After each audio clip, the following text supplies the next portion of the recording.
السلام عليكم ورحمة الله وبركاته. أهلا بكل متابعينا الكرام. نستعرض معا وبدون مقدمات نص مرافعة المستشار سمير صالح محامي الطفل سعد ضحية أمه المعروفة بسيدة الشرقية، والمرافعة اللي هتنسف تقرير اللجنة الخماسية اللي بيقول إن هناء مريضة نفسيا، في إشارة إلى إن هناء تاخد براءة وتخرج ولا كأنها عملت أي شيء. سريعا، نص مرافعة المستشار سمير صالح في آخر جلسة عقدت بتاريخ 23/9/2023 قبل النطق بالحكم في الجلسة القادمة. وإليكم نص المرافعة كالآتي: إن المتهمة الماثلة أمام حضراتكم إنسانة متبلدة العواطف، بالفعل هي متبلدة العواطف، حيث أنها لم تبدي جزعها حزنا أو ندما بما يتماشى مع بشاعة ما حدث، حتى وهي تمثل الجريمة، أو حتى في الوقت الحاضر بعد وقوع الجريمة بوقت طويل. هي السيدة هناء لا تقف قدام حضرتك دلوقتي يا سيادة القاضي، هي من وجهة نظري إنها متبلدة العواطف. هذا التبلد في العواطف هو ثقافة مجتمعها، دي البيئة اللي هي عايشة فيها، والله الذي لا إله إلا هو أنا أعلم جيدا هذه النوعية من البشر. حضرتك لو جبت أمها وحدثتها حالا لتجد أنها من جلدتها، أي من نفس نوعها في التبلد في المشاعر. ولو جبت عمها حالا أيضا ستجده يتحدث بنفس الطريقة. وعمها لما اتسأل عن مصير المتهمة قال إنها مش هتكون أغلى علينا من ابنها، يعني نفس التبلد في المشاعر يا فندم. فحضرتك هتستغرب طبعا. لا، مفيش غرابة، لأن هي دي البيئة، هي دي بيئتنا أو بيئتها وثقافتها، اللي كل حاجة نعملها غلط نقول أصل أنا كان معمول لي عمى. صدقني دي البيئة. أنا لو صورت لحضرتك الحالات أو بعضها في مجتمعنا، منها اللي هتمشي في جريمة زنا بتقول لما نيجي نحاكمها تقول معلش أصل أنا كان معمول لي عمى وواخدني غصب عني، واللي بتسيب عيالها وتهرب قسما بالله العلي العظيم بتيجي تقول اصل كان معمول لي عمل وقعدت بره 15 يوم مش كنت عارفه انا كنت مع مين. لا، انت كنت مع فلان الفلاني وعارفه كويس انت كنت فين.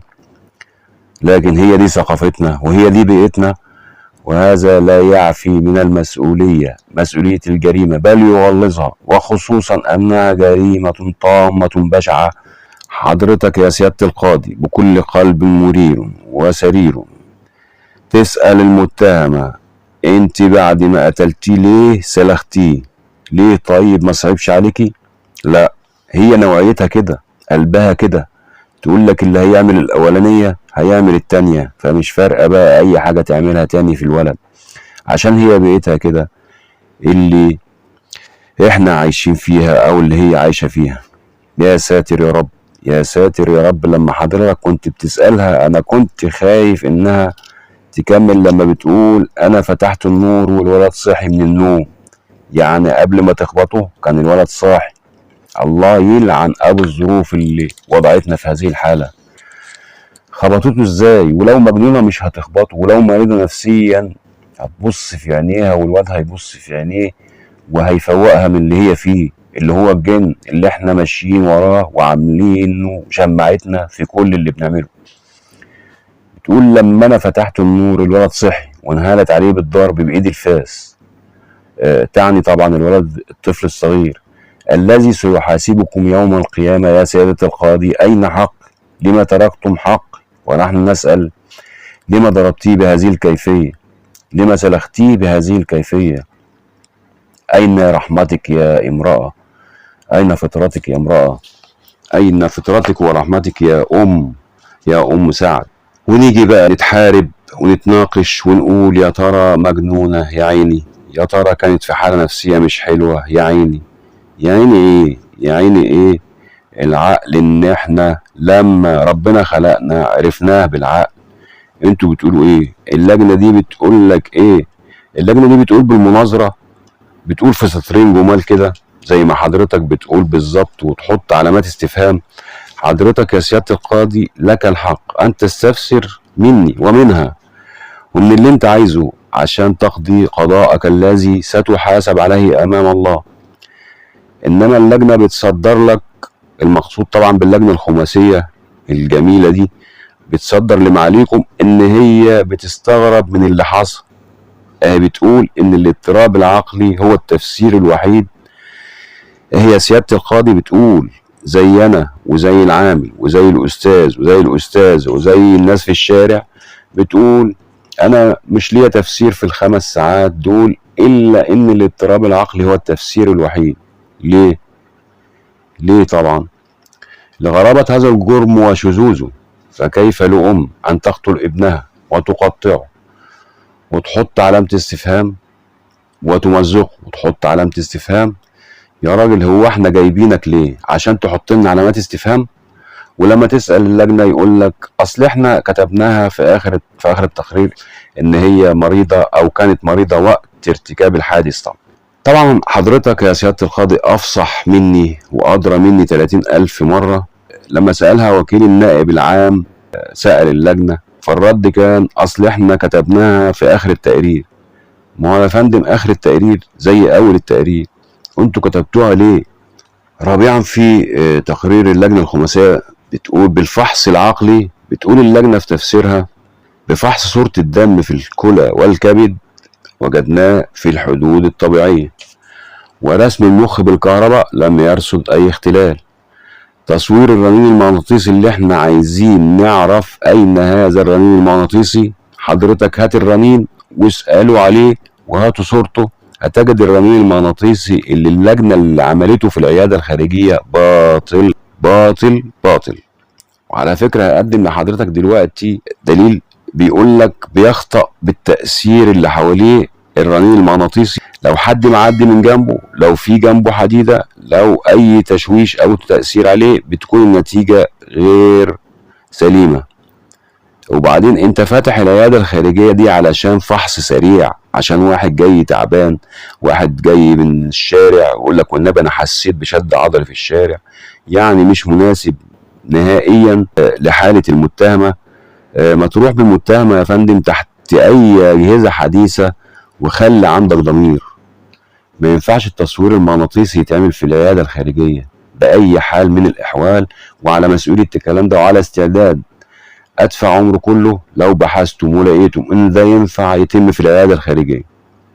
عموما التقرير بيقول بالفحص على الدماغ اظهر بؤر متعدده في تغيير الاشارات. حضراتكم تقدروا تجيبوا من اي دكتور حالا تقرير او ما يفيد ان تغيير البؤر دي يا فندم بيعمل ارتخاء وفقد في البصر مؤقت، بيعمل ارتخاء في المفاصل، بيعمل تصلب في الشرايين. ما هي بقى اللجنة مستعجلة عايزة تصدر لنا اي تقرير وخلاص. يعني شوف بيقول ايه في التقرير، بيقول وقد تشير بالإصابة بالمرض التصلب المتعدد، والتصلب المتعدد يحتاج إلى مزيد من التقييم الإكلينيكي. طيب حضرتك معاك كل الصلاحيات، ازاي بترجع وتقول هنحتاج لمزيد من التقييم؟ يعني حضرتك كلجنة مش فيصل؟ الإجابة طبعا قطعا هي مش فيصل. اللي قدامكم ده بيدل على كده أو بيقول إن هي تحتاج إلى تقييم إكلينيكي والمتابعة من قبل مختصين. إذا أنتم إيه؟ يعني أنتم مش مختصين؟ طيب يبقى المفروض تكتب يا سيادة القاضي، اللجنة الخماسية تكتب إن إحنا عايزين تتعرض على أخصائيين إكلينيكيين عشان نوافيك بالتقرير وسنوافيك بالتقرير كاملا، ونقول لحضرتك فلان وفلان وفلان بحثوها إكلينيكيا، وحضرتك حر وشأنك في الحكم اللي هتصدره واللي هتسأل عليه يوم القيامة. إلا إن أنا فوجئت بالتقرير بالرأي الخاص باللجنة اللي بيقول إن المذكورة كانت تعاني وقت ارتكاب الجريمة، كانت تعاني. إذا هي الآن يا فندم سليمة. اللجنة الفظيعة دي اللي أنا هفضل ألاحقها إلى يوم الدين طبعا بالقانون بتقول إن المتهمة كانت مريضة وقت ارتكاب الحادث.